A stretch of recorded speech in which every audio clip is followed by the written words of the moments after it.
నువ్వే ఆడికి నేను రమ్మని చెప్పినానా నీకు? చెప్పు. చూడండి జున్నుకి పోతే తారుబాబు నేను వస్తా మమ్మీని ఫస్టే రెడీ అయి బకెట్ పట్టుకొని కూర్చున్నాడండి. రెడీ అయిపోతున్నాడు. పొద్దున నా దూరం ఉంది, అప్పుడంటే ఇక్కడ దగ్గర అంగడి కాడ ఉండేది పోతుంటివి. దూరం కుక్కలు ఎమ్మడ పడతాయి, ఇంకా డాగ్స్ అన్నీ వస్తాయి నీ ఫ్రెండ్స్ అంతా నిన్ను కొరకడానికి. తేనా నేను పోయేస్తే ముబ్బు అవుతుంది. లే మమ్మీ నేను వస్తా అంట. తేనా నేను పోయేస్తే అబ్బా లేదు మమ్మీ నేను ఇయ్యాను మమ్మీ వస్తాను నేను అంట. తేనన్నా పోయేస్తావు, చల్లిపోతాయి ఇడుస్తున్నాను. ఇడుసు నేను అరే నువ్వు వద్దు నాన్న, వద్దురా వద్దు.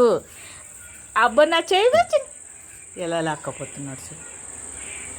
వద్దు నాన్న, దూరం ఉంది, కుక్కలు వస్తాయి నేను ఆడ వద్దు. సరేనా? చిట్టి తండ్రి కదా, చెప్పిన మాట వింటాడు. వినాను మమ్మీ నేను. నో